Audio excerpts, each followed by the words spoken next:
Nobody tells you about month 4. Month 1, you are energized. You've passed your exams. You're authorized. You've told everyone that you know what you are doing. There's momentum, there's excitement. It feels like the start of something very real. Month 2 and you're still moving. You've had a few conversations. Maybe you've got a case or 2 in the pipeline. Things are slow, yes, but you are putting it down to the learning curve and pushing through. Month 3 kicks in and the doubt is starting to creep. The pipeline isn't building the way you expected. The income isn't there yet. You're working hard, but you can't quite see where it's going. You start wondering if you're doing something wrong.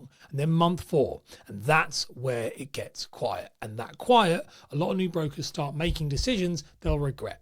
They change strategy, they discount their fees, they take on new clients they probably shouldn't have taken on. They start thinking seriously about going back to whatever they were doing before this career. That month 4 moment is not a sign that it isn't working. It's the most predictable point in the entire first year journey. Brokers know it's coming though, they get through it. The ones who don't though, too many of them actually don't make it through. And this video is about making sure that you're not one of the ones that quit.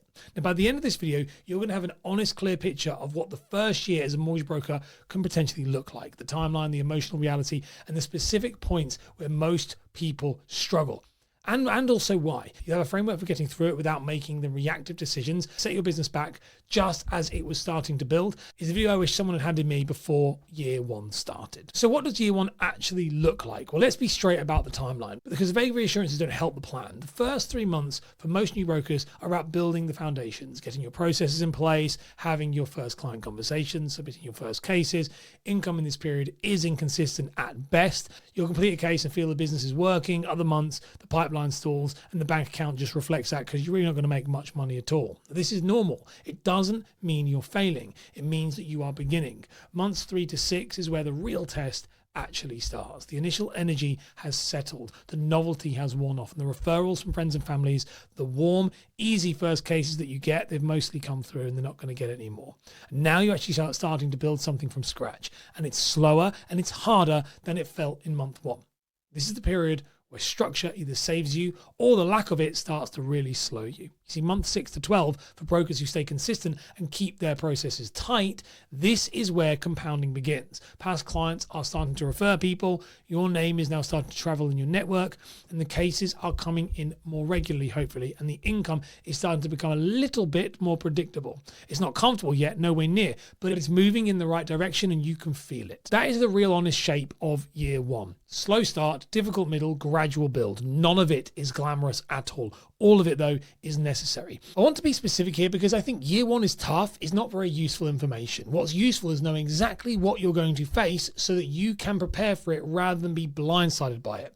Now, the first is your income uncertainty. You are building a commission-based business from zero, okay? There is no salary, no guaranteed income, no floor. So some months it's going to be really good. Some months it's going to be quiet. And when a quiet month arrives, especially early on, it triggers a level of financial anxiety that makes it very hard to think clearly and act deliberately. The brokers who manage this best are the ones who plan for it. They came in year 1 knowing that the first 6 months would be the building months, and they structured their finances to absorb that pain. Plan for slow months before they arrive, and it stops it feeling like a crisis when it actually does. The second is pipeline anxiety. Staring at an empty CRM is one of the most demoralizing experiences in this business. Honestly, you've done the work, you've had the conversations, you've submitted the cases, and then there's a gap where nothing seems to be moving, and you can't quite see where the next piece of business is actually going to come from.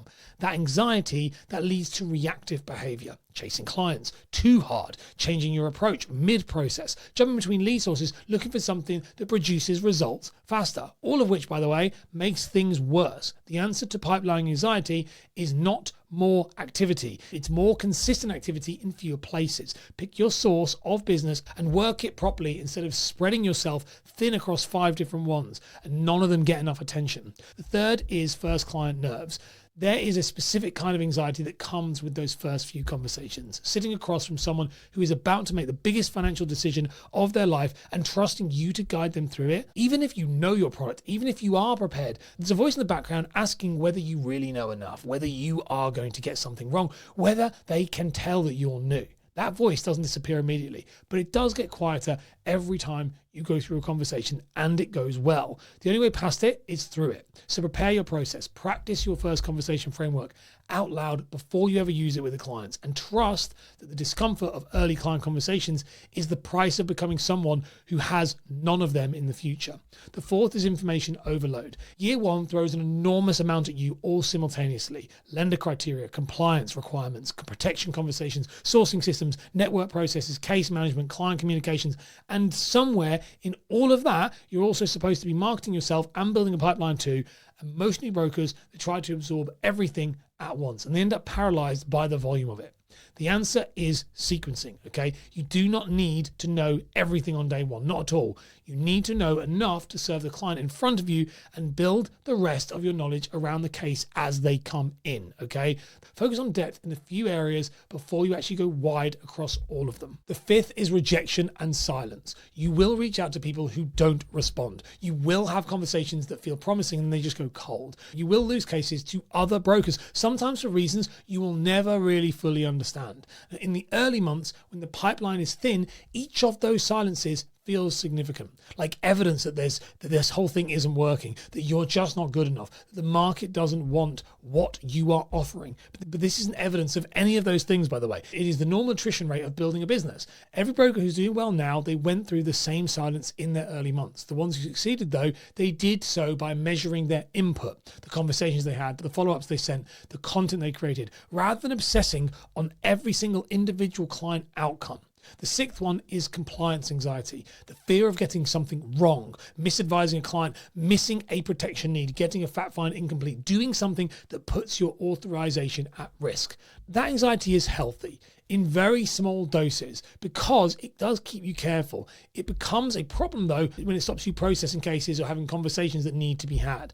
The way to manage this is really straightforward, to be honest with you. Follow your process every single time. Document everything every single time properly. Lean on your network or your principal firm when you genuinely are uncertain.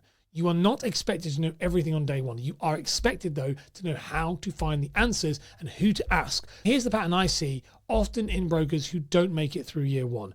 Around month 3 or 4, when things are slower than expected, they start changing strategies. They read something on a forum about a lead generation tactic that's working for somebody else, and then all they hear maybe about a broker who's absolutely killing it on Instagram. So they switch from working their network to trying to build referral partnerships with estate agents, and then 3 weeks later, they switch it again.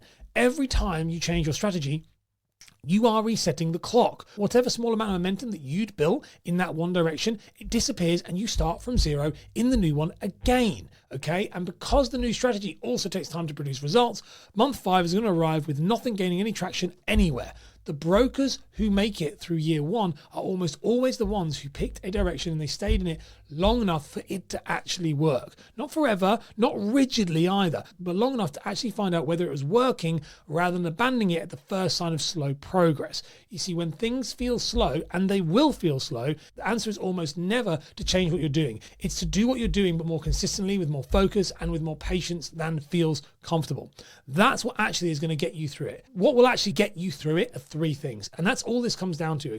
A clear source of business that you can work consistently, not 5 sources, 1. For most brokers, in year 1, that is their existing network. Work it properly. Be specific about who you help, follow up, have real conversations, build from there. Before you add anything else, a simple process you follow every time is great as well. How you handle an inquiry, how you structure the first call, how you present your fee, how you follow up after conversations goes quiet. All of that stuff, write it down. Do the same way every single time. Consistency in your process is what builds confidence. And that's going to be your confidence and your clients. And the decision to measure inputs, not outcomes. In year 1, you cannot fully control whether a case completes or not, okay? You can't control whether a client goes with you or whether they choose to go with somebody else, whether a referral comes through or it doesn't come through, but you can control how many conversations you have, how consistently you follow up, how well you prepare your cases, and how visible you are to the right people. Measure those things. Protect them when the month is quiet and trust that the outcomes follow the inputs,